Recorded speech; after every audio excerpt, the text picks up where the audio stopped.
嘛？我睇到係第8行有位男士着應該係深藍色 T 恤。唔該。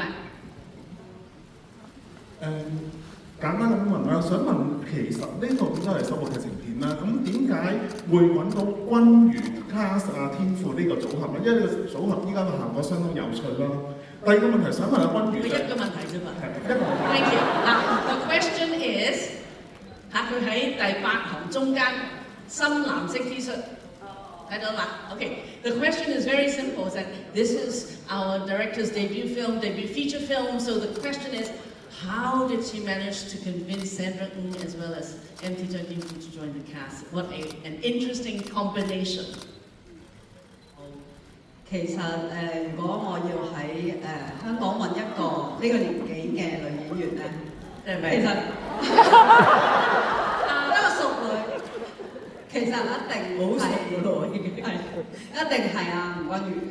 跟住我哋嗰陣時諗過好多而家新嘅一啲新人啊，跟住吳君如就提議話，不如去見下張天賦，佢竟然攞到年初一嘅演唱會第1行。多謝邊個？多謝 Y 文，幫我哋撲飛。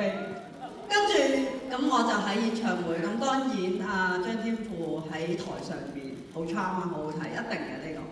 然之後佢演唱會中間有一啲佢以前 busking 嘅相咧，因為靚仔我覺得冇乜問題嘅，如果要做後邊嗰一橛，但係前邊嗰個比較傻、比較頹廢嘅僆仔咧，我就喺佢啲 busking 嘅相見到，跟住我就覺得係佢啦。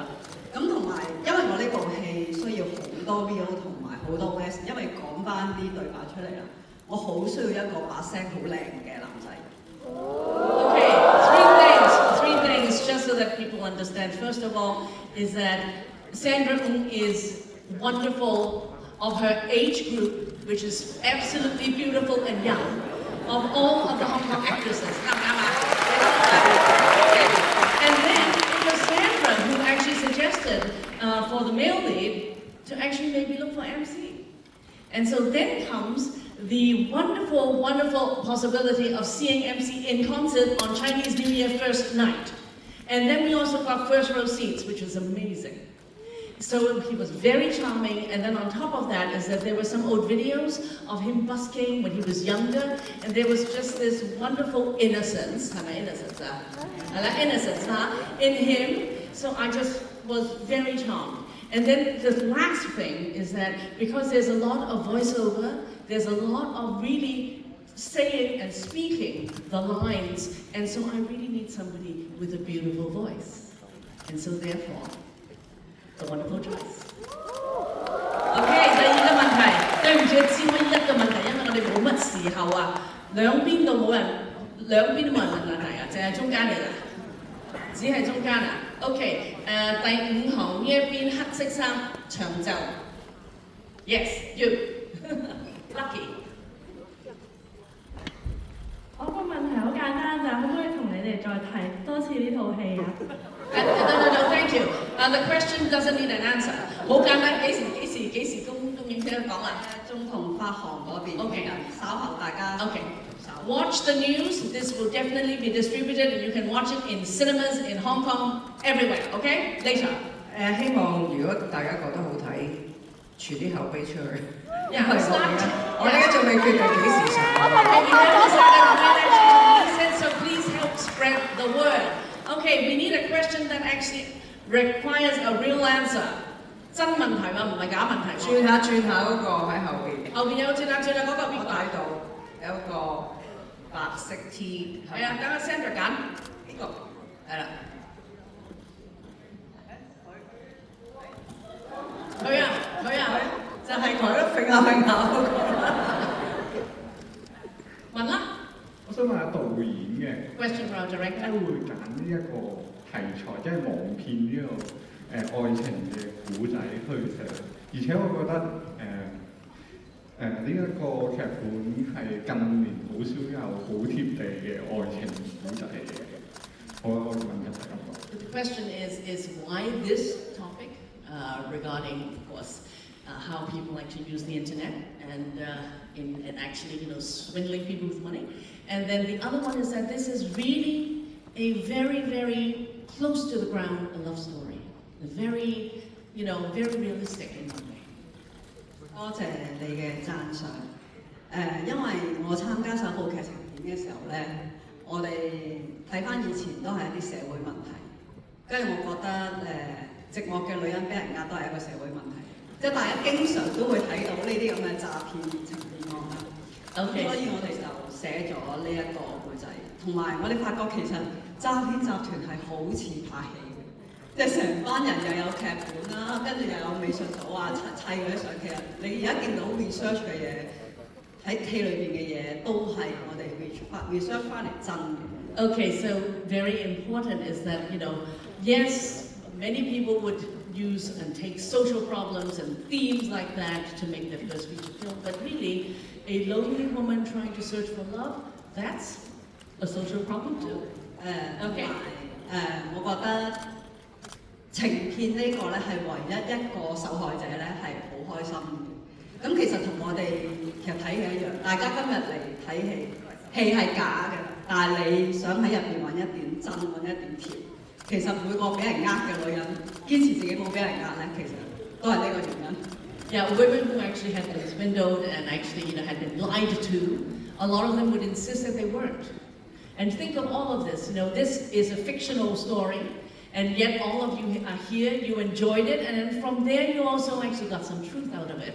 And then earlier on, also a director was very clear, is that actually these types of gangs that actually organize, this type of organized internet gangs, this is actually real research. What you see is that it's really as if they are trying to make a film. There really is a props department. There are people who actually really work on the script and so on. 俾我講多一句，因為我係首部劇情片啦，你激動，我好多謝。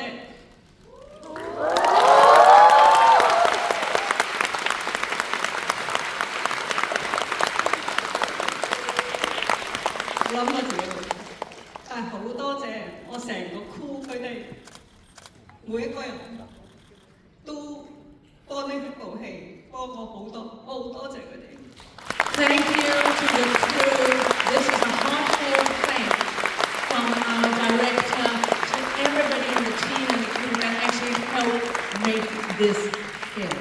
我哋而家只係得4分鐘 We have 4 minutes left, which is basically 1 or 2 questions. Okay, here 你又入手咁樣入啊呢個係咪深綠色衫啊？你呢件？唔係啊，卡其色。Okay, 深綠色差唔多啦嚇。OK。我想請問君如，你有冇覺得真係談咗一場戀愛？因為我有。Okay, question to Sandra is that, through the whole filming, through this film, did you feel that you actually had fallen in love? You really had a love affair? 我覺得咧呢部戲咧，我代表咗好多女人。I felt that I represented lots of 得到一啲嘢。something out of it. 得到乜嘢咧？張天賦係咪？ MC 張天賦。即係對 fans 嚟講，梗係得到張天賦啦。但係我覺得睇完之後，其實導演就喺呢個女性嘅角度去，即係個女人係好需要愛，好寂寞。但我又覺得又相反，我覺得其實男人都好寂寞。即係尤其是佢拍一個冇用嘅男人，最後尾呃到女人，哇幾大成就！所以我覺得呢個戲唔係單純喺個女人係咪談一場戀愛，喺我梗係好開心啦！但係其實我哋冇對手戲嘅，你冇發覺？佢兩個各自攞個電話嘅咋，即係佢跟蹤咗我，同埋嗰場飲酒係嘛，同埋個電車度。因為睇第一個 cut 嘅時候咧，兩位主角就哦，原來你拍啲咁嘅嘢啊嘛。Okay, so 好難拍㗎。 But just in summary is that, of course it was a great experience because what I got was MC Zhang Dingfu. But the thing is, if you actually really study this film, you realize that actually we never really had much of an interaction because we were not in the same space except for the tram except for, that one place at the bar.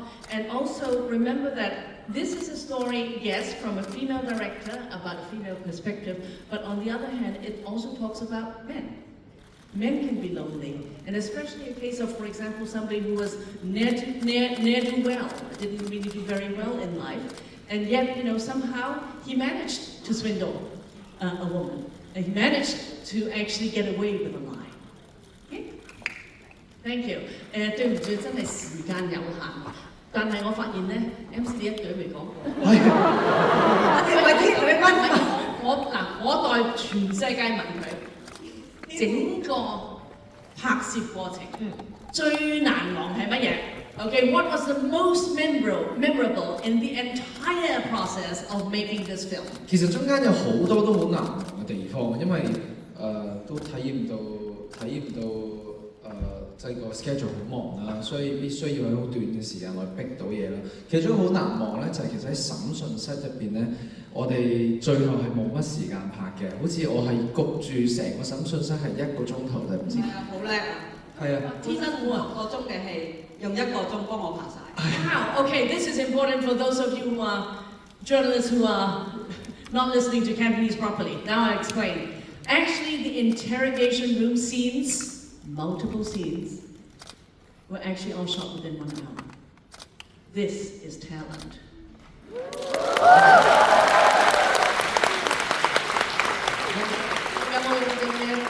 仲有一樣少少嘢補充下，咁跟住我哋要收㗎啦。